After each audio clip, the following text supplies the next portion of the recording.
دینی لحاظ سے پڑھے لکھے لوگ بھی ہیں، دنیاوی لحاظ سے اچھے ایجوکیٹڈ لوگ بھی ہیں، جن کو شوق ہے ان روحانی ٹوپی ڈراموں سے الو بننے کا، بن رہے ہیں۔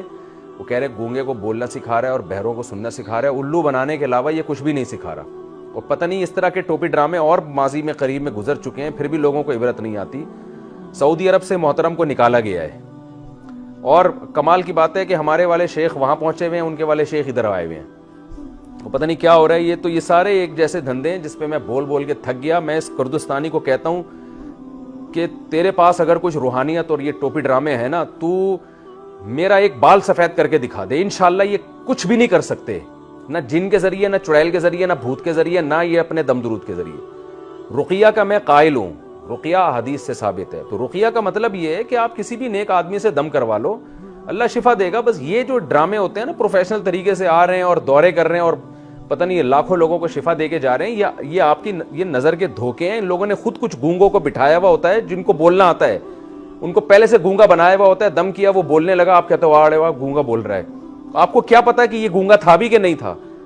تو یہ ڈرامے بہت ہیں۔ اور ایک اور بھی تھی سرکار پھونکو والی، اس نے بھی پتہ نہیں کیا کیا ڈرامے لوگوں کو دکھائے، آج کل وہ مارکیٹ سے شارٹ ہو گئے ہیں۔ تو یہ سب ایک ہی جیسے ہوتے ہیں، اس میں نہ کوئی دیوبندی، بریلوی، اہل حدیث، یہ سب اسی قسم کے ہوتے ہیں۔ تو ان چکروں میں نہ پڑیں، ٹائم ویسٹ نہ کریں، اور اس سے آپ کو کچھ بھی حاصل نہیں ہوگا۔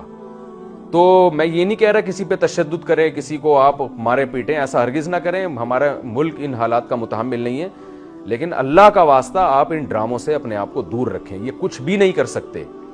تو ٹائم ویسٹ ہوگا آپ کا، اور اس طرح کے ڈرامے کو اور پروموٹ ہونے کا موقع ملے گا۔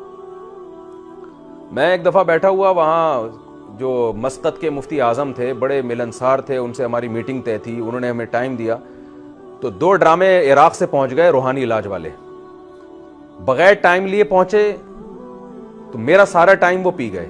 اور مفتی وہاں کے جو مفتی اعظم ان سے کہنے لگے کہ ہم یہاں شرعی علاج کرنا چاہتے ہیں، ہمیں آپ ایک سرٹیفکیٹ دے دیں کہ ہم سنت کے مطابق روحانی علاج کرتے ہیں، تاکہ ہم یہاں ایک اپنا ادارہ کھولیں۔ وہ انہوں نے نہیں دیا، انہوں نے کہا دفعہ یہاں سے، بھاگو یہاں سے، وہ ٹرخا دیا انہوں نے۔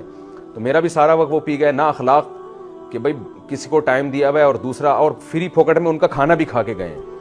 تو وہاں کے مفتی اعظم نے مجھے کہا آپ دعا کرا دیں نا کھانے کے بعد، تو میرے کرانے سے پہلے ہی انہوں نے شروع کرا دی، اور اس میں ناٹک کر کے رو رہے ہیں ہاتھ اٹھا اٹھا کے۔ بس یہ امپریشن دینے کی کوشش کرتے ہیں، عاشق رسول ہیں اور ہم بہت ہی نیک لوگ ہیں، اور ہم یوں کر دیں گے اور یوں کر دیں گے۔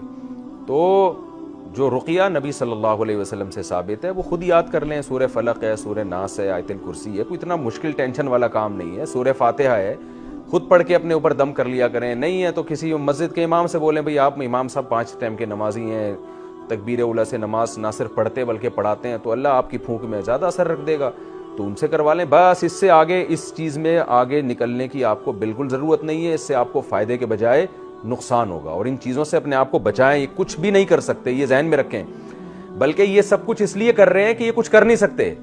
کچھ کر سکتے ہوتے، کوئی ڈاکٹر ہوتا ان میں، کوئی انجینئر ہوتا، کوئی سائنٹسٹ ہوتا، کوئی عالم ہوتا، کوئی فتویٰ دیتا، مفتی ہوتا۔ یہ دنیا میں کسی کام کے نہیں ہوتے تو پھر اس طرح سے چورن بیچنا شروع کرتے ہیں۔ یہ خود اس کی علامت ہے کہ یہ کچھ بھی نہیں کر سکتے۔ روحانی علاج عام طور پر وہی لوگ کر رہے ہیں جو اس کو باقاعدہ کاروبار بنا کے بیٹھے ہوئے ہیں نا، یہ اکثر وہی لوگ کر رہے ہیں جو دنیا میں کسی کام کے نہیں ہوتے۔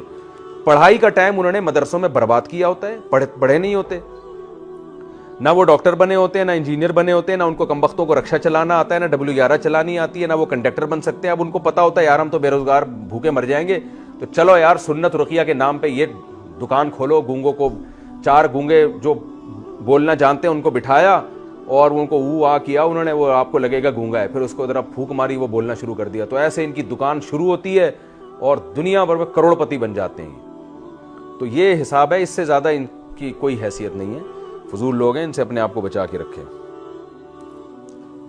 اس کو پتا ہے عراق سے آیا اس لیے کہ اس کو پتا ہے یہاں دکان زیادہ چلے گی ہماری۔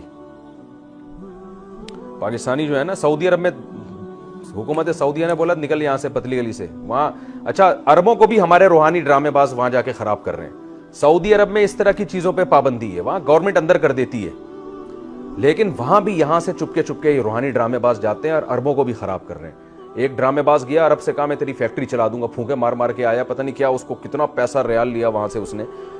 تو اپنے آپ کو بچاؤ ان چیزوں سے بھائی۔ ایک آدمی اتنے کانفیڈنس کے ساتھ اگر کسی کی مخالفت کر رہا ہے تو سمجھ لو کچھ کوئی بات ہوگی جو مخالفت کر رہا ہے، تو چھوڑ دیں ان چکروں میں نہیں پڑیں.